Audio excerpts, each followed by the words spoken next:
Hello students, कैसे हैं आप सब। आप सबसे मिलकर के बहुत ही खुशी हो रही है। इतने दिनों के बाद में मैं आज एक नया वीडियो लेकर के आपके सामने उपस्थित हो रहा हूं और इस वीडियो में एनसीईआरटी क्लास 6 ज्योग्राफी का मॉक टेस्ट लेकर के आया हूं और इन मॉक टेस्ट से आप क्लास 6 की एनसीईआरटी ज्योग्राफी को बिल्कुल पूरी तरीके से समाप्त कर सकते हैं। मात्र 20 क्वेश्चंस में आप ज्योग्राफी बिल्कुल समाप्त कर सकते हैं। वो ऐसे क्योंकि मैं बहुत ही चुनिंदा क्वेश्चन लेकर के आया हूं जो एग्जाम्स में पूछे जाते हैं। तो आइए ज्यादा देर ना करते हुए वीडियो की शुरुआत करते हैं। तो आइए सबसे पहला क्वेश्चन समझते हैं कि क्या दिया गया है। क्वेश्चन नंबर 1, उत्तर अयनांत। बहुत ध्यान से समझिए, उत्तर अयनांत कितने दिनों का होता है। कितने बच्चे ये बात जानते हैं कि उत्तर अयनांत कितने दिनों का होता है। आपने महीनों के बारे में पढ़ा होगा, है ना। उत्तर अयनांत कितने दिनों का होता है। आपके ऑप्शन है 189 days, second 180 days, third 90 days and fourth 179। उत्तर अयनांत होता क्या है, पहले इसके बारे में समझ लेते हैं। उत्तर अयनांत क्या है। पृथ्वी का उत्तरी गोलार्ध हिस्सा सूर्य की तरफ जब झुक जाता है तो सूर्य की तरफ झुकने की वजह से सूर्य की किरणें उत्तरी गोलार्ध पर सीधी पड़ती हैं, जिसकी वजह से उस समय उत्तरी गोलार्ध में बहुत ज्यादा गर्मी पड़ती है, यानी वहां पर ग्रीष्म ऋतुएं आ जाती हैं। ग्रीष्म ऋतुओं में दिन परस्पर बहुत ही बड़े होते हैं जबकि रातें छोटी हो जाती हैं। ऐसी स्थिति को उत्तर अयनांत कहते हैं। उत्तर अयनांत की घटना 21 जून को घटित होती है। तो आइए समझते हैं कि इसमें उत्तर अयनांत कितने दिनों में घटित होता है। और एक जानकारी दे दें कि उत्तर अयनांत हो या दक्षिण अयनांत हो, ये 6 महीने का रहता है। कितने महीने का रहता है? 6 महीने का। तो आइए समझते हैं कि उत्तर अयनांत कितने दिनों का होता है। आप लोग समझ गए होंगे 89 डेज। क्या 89 डेज का हो सकता है? नहीं, आपका आंसर सही है सेकेंड 180 डेज का, क्योंकि 6 महीनों के लिए बात हो रही है। 6 महीनों का उत्तर अयनांत होता है और 6 महीने का दक्षिण अयनांत होता है। तो उत्तर अयनांत 6 महीने का होता है, तो 6 महीने के हिसाब से दिन कितने हो गए? 6 इंटू 3 30, तो 180 डेज। ठीक है। ऑस्ट्रेलिया में ग्रीष्म ऋतु में क्रिसमस का पर्व मनाया जाता है। ये आप जानते हैं, ऑस्ट्रेलिया में जो ग्रीष्म ऋतु होती है उसमें क्रिसमस मनाया जाता है। यानी आप ये बिल्कुल मत समझिए कि क्रिसमस किसी अलग डेट पे मनाया जाता है। नहीं, क्रिसमस 25 दिसंबर को ही मनाया जाता है। लेकिन ऑस्ट्रेलिया में उस वक्त गर्मियां पड़ रही होती हैं जबकि उत्तरी गोलार्ध में सर्दियां पड़ रही होती हैं। इन भागों में सर्दियों का एहसास किया जा रहा होता है जबकि उस भाग में यानी दक्षिण गोलार्ध में गर्मियां पड़ रही होती हैं, क्योंकि वहां पर दक्षिण अयनांत हो रहा होता है। यदि आप मेरी बात को समझ रहे हो तो आप समझिए क्या कि ऑस्ट्रेलिया में ग्रीष्म ऋतु में क्रिसमस पर्व इसलिए मनाया जाता है क्योंकि वहां पर दक्षिणी अयनांत चल रहा होता है और दक्षिणी अयनांत होने की वजह से ऑस्ट्रेलिया में क्रिसमस 25 दिसंबर को गर्मियों में मनाया जाता है। तो आपके आंसर इसमें क्या हो सकते हैं? क्या ग्रीष्म ऋतु हो सकता है? देखो, ग्रीष्म ऋतु तो बताया ही जा रहा है, तो ग्रीष्म ऋतु कैसे हो सकता है? ग्रीष्म ऋतु तो यहां दिया ही गया है, तो ये तो आंसर हो ही नहीं सकता है। उष्ण कटिबंध, उष्ण कटिबंध बोल रहे हैं, तो उष्ण कटिबंध कहां पाया जाता है? बताइए, उष्ण कटिबंध कहां पाया जाता है? उष्ण कटिबंध तो आपके ट्रॉपिकल रीजन्स होते हैं, वो तो हर क्षेत्र के अकॉर्डिंगली होता है। नंबर 3, अभी एक आंसर मैंने आपको बताया था दक्षिण अयनांत, तो आपका आंसर क्या हो जाएगा? नंबर 3, दक्षिण अयनांत की वजह से क्रिसमस ऑस्ट्रेलिया में ग्रीष्म ऋतु में मनाया जाता है। तो ठीक है, आपका ऑप्शन थर्ड सही है। फर्स्ट, सेकेंड और फोर्थ गलत है। क्वेश्चन नंबर 3, नीले रंग का इस्तेमाल किसे दिखाने में किया जाता है? इनमें से नीले रंग का इस्तेमाल किसे दिखाने में किया जाता है? तो आपके सामने ऑप्शंस हैं। नंबर 1, पर्वतों को दिखाने के लिए किया जाता है। नंबर 2, मैदानों को दिखाने के लिए किया जाता है। जलाशयों को दिखाने के लिए किया जाता है। या फोर्थ, पठारों को दिखाने के लिए किया जाता है। आप लोगों ने मैप देखा होगा, मैप में बहुत सारे कलर्स को यूज किया जाता है, लेकिन सबसे ज्यादा जो कलर दिखने वाला होता है, एक ब्राउन कलर होते हैं और दूसरा ब्लू कलर। ब्लू कलर तो सबसे ज्यादा दिखता है और वो ब्लू कलर आपके वाटर बॉडीज को दिखाने के लिए प्रयोग किया जाता है ना। जैसे कि ओशन है, सी है ना, लेक्स हैं, रिवर्स हैं, उसमें सभी में नीला रंग दिखाया जाता है। तो आपका ऑप्शन क्या हो जाएगा? कि नीला रंग किसके लिए दिखाया जाता है? वाटर बॉडी, और वाटर बॉडीज में क्या पर्वत, मैदान और पठार आते हैं? नहीं, जलाशय आते हैं। तो जलाशयों को दिखाने के लिए हमें किस कलर का प्रयोग करना पड़ेगा, किस कलर का यूज करना पड़ेगा? नीले रंग का यूज करना पड़ेगा। ठीक है, तो आप लोग अच्छे से समझिए। अगर आपको चीजें समझ में आ रही हैं तो हमारे वीडियो को लाइक करें, चैनल को सब्सक्राइब करें और वीडियो को शेयर ज्यादा से ज्यादा करें ताकि लोगों तक जानकारी पहुंचती रहे। नंबर 4, विश्व का तीसरा सबसे बड़ा महाद्वीप कौन सा है? देखिए, विश्व का वैसे सबसे बड़ा महाद्वीप एशिया है, सेकेंड पे अफ्रीका आता है, थर्ड पे आप लोग समझ सकते हैं कि कौन सा आएगा। यहां पर एशिया तो लिखा है, एशिया तो सबसे बड़ा महाद्वीप है, तो ये तो हो नहीं सकता है। नंबर 2 दक्षिण अमेरिका, नंबर 3 अफ्रीका और नंबर 4 उत्तर अमेरिका। देखिए ऐसा है कि एशिया तो हो नहीं सकता है, तो आपके ऑप्शन बचे 3, सेकेंड, थर्ड भी नहीं हो सकता अफ्रीका, अफ्रीका तो सेकेंड नंबर पे आता है, और यहां पर पूछा गया है तीसरा सबसे बड़ा महाद्वीप कौन सा है, तो ये भी नहीं होगा। दक्षिण अमेरिका भी आपका नहीं होगा, तो आंसर होगा 4th उत्तर अमेरिका। उत्तर अमेरिका जो है वो तीसरा सबसे बड़ा महाद्वीप है एरिया के अकॉर्डिंगली। ठीक है, अब आगे की बात करते हैं। ऐसा कौन सा महाद्वीप है जो कि चारों तरफ से समुद्र एवं महासागरों से घिरा है? चारों तरफ से ऐसा कौन सा महाद्वीप है जो चारों तरफ से किससे घिरा हुआ है? समुद्र एवं महासागरों से घिरा हुआ है। तो क्या एशिया है? एशिया तो नहीं हो सकता। अफ्रीका, यूरोप और यूरेशिया। यूरेशिया कोई महाद्वीप है क्या? पहले तो ये समझ लीजिए, यूरेशिया तो 2 महाद्वीपों का समागम है, इसलिए यूरेशिया कोई महाद्वीप तो नहीं है। तो इसको तो आप पहले गलती कर दीजिए। और एशिया भी नहीं है, एशिया चारों तरफ से नहीं घिरा हुआ है। अब बचे 2, यूरोप। देखो, यूरोप की अगर हम बात करें तो यूरोप समुद्रों से और महासागरों से 3 तरफ से घिरा हुआ है, ना कि 4 तरफ से। तो फिर बचा कौन सा? अफ्रीका। तो अफ्रीका ही महाद्वीप एक ऐसा महाद्वीप है जो कि महासागरों और समुद्रों से चारों तरफ से घिरा हुआ है। क्लियर हो गई बात? इसके बाद क्वेश्चन नंबर 6, कौन से पर्वत श्रृंखला एशिया एवं यूरोप को अलग करती है? यानी एशिया से यूरोप को या यूरोप से एशिया को अलग करने वाली ऐसी कौन सी पर्वत श्रृंखलाएं हैं? इनमें से आप लोग समझिए। सबसे पहला है एंडीज, एंडीज पर्वत, नंबर 2 हिमालय पर्वत और नंबर 3 यूराल और नंबर 4 सतपुड़ा। इनके बारे में समझ लेते हैं कि ये हैं कहां कहां। एंडीज पर्वत जो है, एंडीज पर्वत श्रृंखलाएं आपकी दक्षिण अमेरिका में पाई जाती हैं। कहां पाई जाती हैं? दक्षिण अमेरिका। और यहां पर एशिया यूरोप के बारे में बात हो रही है, तो दक्षिण अमेरिका तो दूसरा कॉन्टिनेंट है, अलग कॉन्टिनेंट है, तो ये तो हो ही नहीं सकता है। हिमालय की अगर बात करें तो हिमालय तो केवल इंडिया में पाया जाता है ना। हिमालय जो पर्वत श्रृंखलाएं हैं वो तो केवल भारत में पाई जाती हैं, तो इसलिए ये भी गलत हो सकता है। सतपुड़ा, सतपुड़ा पहाड़ियां कहां नजर आती हैं? मध्य प्रदेश में, भारत के, है ना, सतपुड़ा पहाड़ियां नजर आती हैं, तो ये भी आपका गलत है। तो इस तरीके से थर्ड नंबर जो है यूराल पर्वत श्रृंखलाएं। यूराल माउंटेन ऐसा माउंटेन है जो एशिया को यूरोप से अलग करता है। तो आपका सही आंसर क्या हो जाएगा? यूराल। बहुत बढ़िया। क्वेश्चन नंबर 7, उत्तर अमेरिका दक्षिण अमेरिका से कैसे जुड़ा हुआ है? भाई कैसे जुड़ा हुआ है? उत्तर अमेरिका दक्षिण अमेरिका से कैसे जुड़ा हुआ है, यानी उनके बीच में कौन सी ऐसी संधि है वो आपको बतानी है। बताइए। नंबर 1 क्वेश्चन है, ऑप्शन दिया गया है स्थल संधि, नंबर 2 जल संधि, नंबर 3 नहर संधि या नंबर 4 नदी संधि। इनमें से कौन सी संधि हैं जो कि दक्षिण अमेरिका और उत्तर अमेरिका को एक दूसरे से जोड़ती हैं? अब अगर हम बात करें स्थल संधि की, तो उनके बीच में स्थल स्थल तो है, कोई जल तो नहीं दिखाई पड़ता है, तो स्थल संधि हो सकती है। बाकी यहां जल संधि, नहर संधि और नदी संधि, तो इस तरीके से भी आप अनुमान लगा सकते हैं कि जल संधि, नहर संधि और नदी तो हो ही नहीं सकती है। यह मैक्सिको से होते हुए दक्षिण अमेरिका और उत्तरी अमेरिका को जोड़ती है, कॉन्टिनेंट को जोड़ती है। यह रास्ता लगभग 50 किलोमीटर चौड़ा है।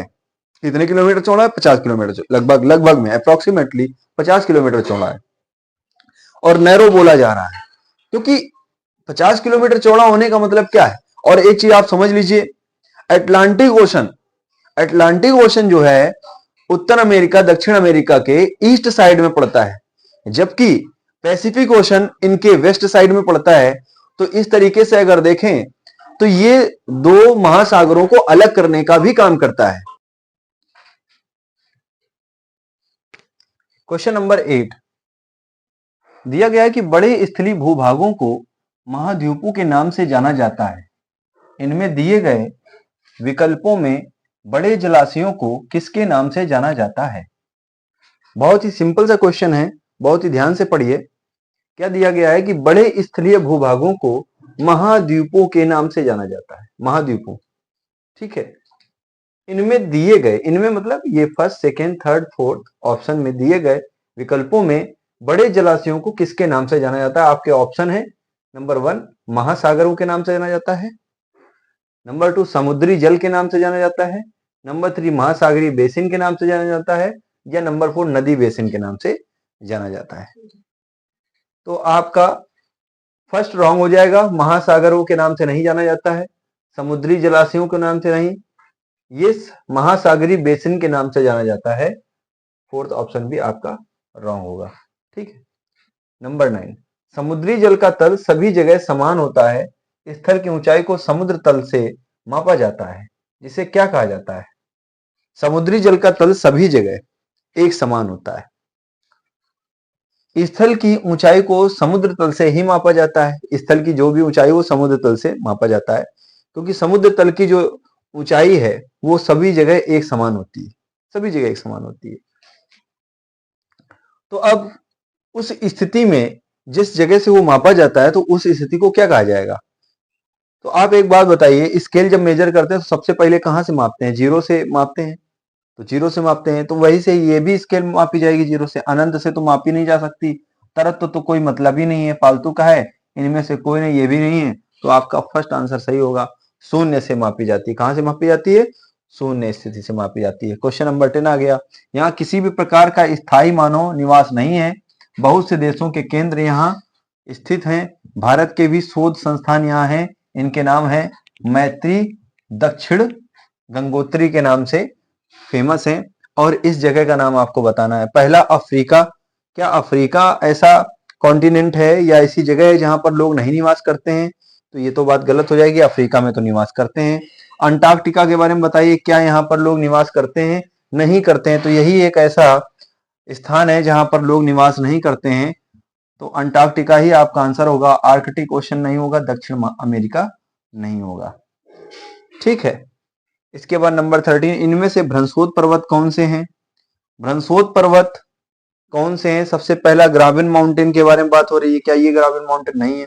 हिमालय माउंटेन नहीं हो सकता है। तो नंबर 3 माउंट किलिमंजारो, यह है नंबर 4 फ्यूजियामा। क्या ये दोनों हो सकते हैं? आपके कोट दिया गया है इनमें से केवल एक यानी कि ग्राबेन केवल 2 में, थर्ड और फोर्थ है, 3 में केवल 2 है, फोर्थ में केवल 1 और 4 है।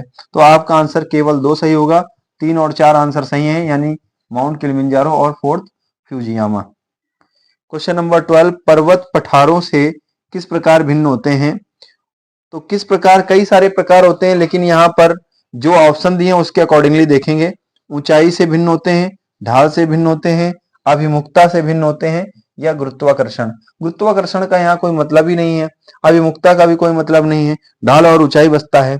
ऊंचाई से भिन्नता आती है और ढाल से भी भिन्नता आती है, ठीक है। तो यहाँ पर आपका आंसर ऊंचाई से भी हो सकता है और ढाल से भी हो सकता है। तो स्टूडेंट्स, आप चलते हैं प्रश्न नंबर 13 की तरफ। तो प्रश्न नंबर 13 क्या कहता है, आइए समझते हैं। हिमानी कहां पाई जाती है? हिमानी कहां पाई जाती है? आपके ऑप्शन है पर्वतों में, नंबर 2 मैदानों में, नंबर 3 पठारों में, या नंबर 4 इनमें से कोई नहीं। तो हिमानियां जो होती हैं यानी नदियां, ऐसी नदियां जिसमें बर्फ से भरी हुई ये नदियां होती हैं, जिनको हिमानी कहते हैं। और हिमानी कहां पाई जाती हैं? पर्वतों में पाई जाती हैं। कहां पाई जाती? पर्वतों में। तो इसलिए आपका ऑप्शन सही हो जाएगा, पर्वतों में। नंबर 14, हिमालय के दक्षिण में कौन सा मैदान स्थित है? हिमालय के दक्षिण में कौन सा मैदान स्थित है? तो आप देखेंगे ऑप्शन क्या है। नंबर 1 मैदानी पूर्वी भाग, नंबर 2 दक्षिणी मैदान, नंबर 3 उत्तरी मैदान, या नंबर 4 पश्चिमी मैदान। तो आप लोग ये जानते हैं कि हिमालय के दक्षिण में कौन सा मैदान आता है। अगर मान के चलें ये हिस्सा ऐसे हिमालय है तो हिमालय तो हमारा कहाँ पाया जाता है? उत्तर में पाया जाता है।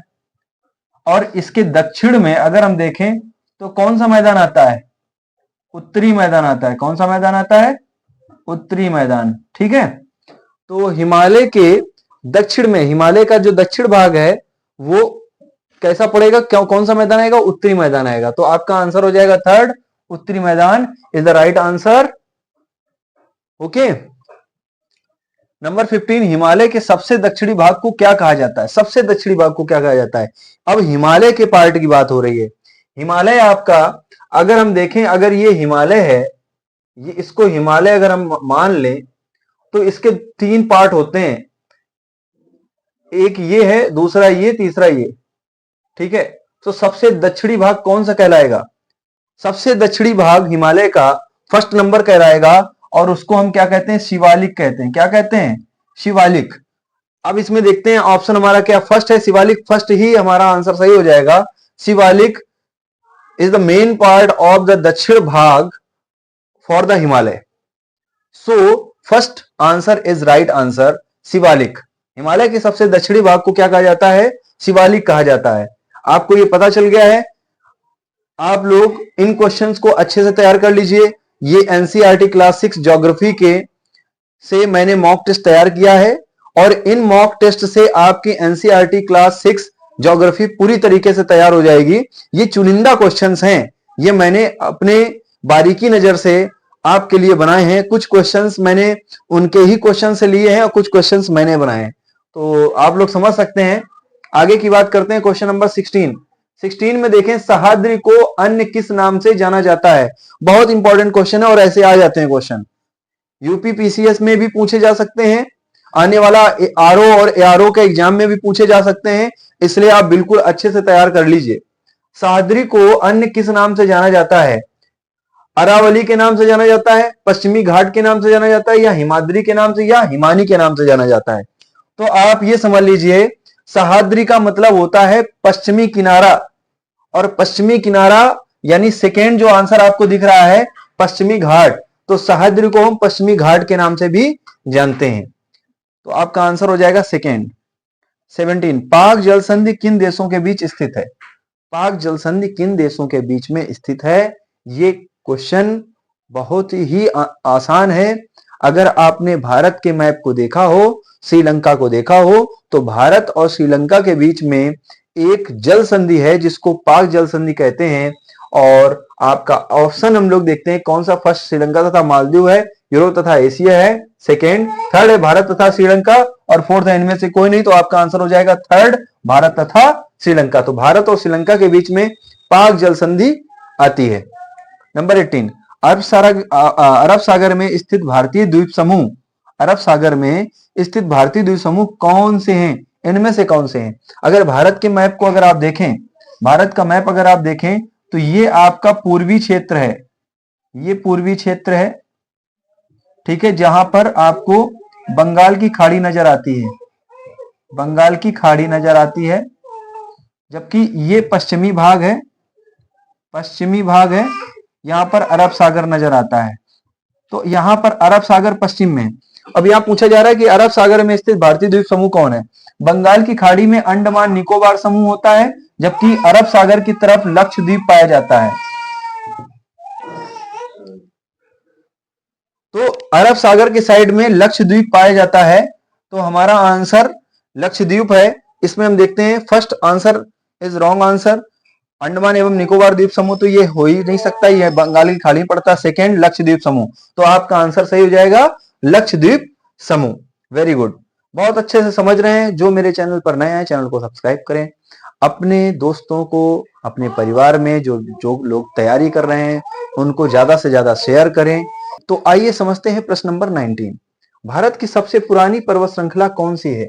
भारत की सबसे पुरानी पर्वत श्रृंखला, आप लोग ये जरूर जानते होंगे कि सबसे ज्यादा अगर हम सुनते हैं किसी पर्वत के बारे में, किसी पर्वत श्रृंखला के बारे में, तो वो पर्वत श्रृंखला हमारी हिमालय श्रृंखला के बारे में बात आती है, हिमालय माउंटेन्स की बात आती है। तो आप लोग ज्यादा से ज्यादा यही कोशिश करेंगे, आपके माइंड में आएगा कि भारत की सबसे पुरानी जो पर्वत श्रृंखला है वो हिमालय है, जबकि ये गलत आंसर हो जाएगा। भारत में सबसे पुरानी पर्वत श्रृंखला अरावली है। अरावली जो माउंटेन सीरीज है वो सबसे पुरानी पर्वत श्रृंखलाओं में से आती है, इसलिए आपका आंसर होना चाहिए अरावली। ठीक है, तो 19 नंबर का जो आंसर है वो फर्स्ट हो जाएगा। First is the right answer for question 19।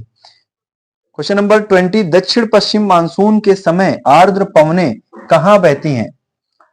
आर्द्र पवनें यानी ह्यूमिडिटी विंड्स, ये आपकी कहां बहती हैं?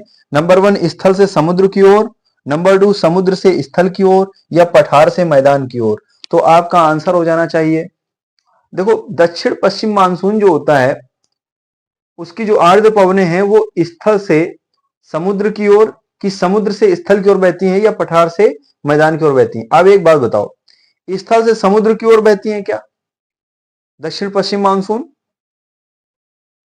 नहीं, समुद्र से स्थल की ओर बहती हैं। किधर बहती हैं? समुद्र से स्थल की ओर बहती हैं। स्थल से समुद्र की ओर नहीं बहती हैं, और ना ही पठार से मैदान की ओर।